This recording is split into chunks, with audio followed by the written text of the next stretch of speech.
kubasuhuza kandi tubaye ikaze ku mwanya wahariwe iteganyagihe mwateguriwe na Meteor Rwanda mugiye kurigezwaho na Alphonsine Musanganire. Kuri uyu munsi twagize ikirere cyaranzwe n'imvura yari nyinshi ku masaha yo ku gicamunsi cyane cyane mu mujyi wa Kigali ndetse no mu majyepfo y'intara y'Iburasirazuba. Iyi mvura rero turateganya yuko ikomeza muri iri joro cyane cyane mu bice byo mu ntara y'Iburasirazuba, mu mujyi wa Kigali ndetse no mu ntara y'Amajyepfo n'igice cyegereye ishyamba rya Nyungwe cy'intara y'Iburengerazuba. Ibi rero bikaba byaturutse cyane ahanini ku isangano ry'imiyaga akarere u Rwanda ruherereyemo ririmo kubona, birimo gutuma tugira ubuhere bw'umwuka uhagije ndetse bigatuma tubona imvura nyinshi. Ni nako duteganya ku munsi w'ejo cyane cyane ku masaha yo ku gicamunsi nabwo iri sangano ry'umuyaga tuzakomeza kuribona.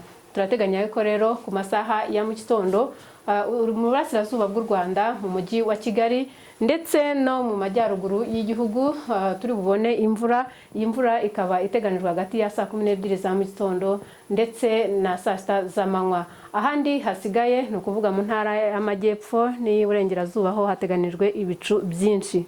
Naho ku gicamunsi tugateganya yuko tuzagusha imvura nk'uko twabibabwiye biturutse ku isangano ry'umuyaga tuzaba dufite.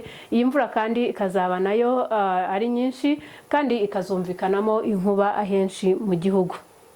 Tugiye kugenda tureba akarere ku karere, turebe ibiteganijwe ndetse turebe n'ibipimo by'ubushyuhe. Ku munsi w'ejo rero mu turere tw'intara y'Amajyepfo ahenshi ku masaha ya mu gitondo nk'uko twabibabwiye nta mvura ihateganijwe, gusa ku masaha yo ku gicamunsi hateganijwe imvura kandi iyi mvura ikazumvikanamo inkuba.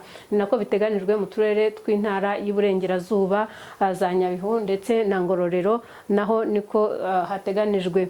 Naho mu turere tw'intara y'Amajyaruguru hateganijwe yuko mu masaha ya mu gitondo naho hari bube hari ibicu byinshi, ariko nukuvuga mu turere udukuyemo Gicumbi naho mu masaha ku gicamunsi hakaba hari bugwe imvura nayo ikazumvikanamo inkuba.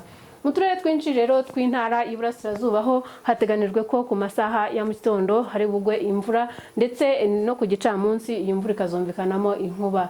Twabibabwiye ko mu Burengerazuba naho mu gitondo nta mvura ihateganijwe, ariko ku gicamunsi hateganijwe imvura y'ubwumvikanemo inkuba. Tugaruka mu Rwanda rero tugiye kureba igihe izuba rizarasira n'igihe rizarengera. Izuba rirarasa saa 11:36 za mu gitondo rirenge saa 11:53 z'umugoroba. Mwakoze, tubifurije kugira ijoro ryiza.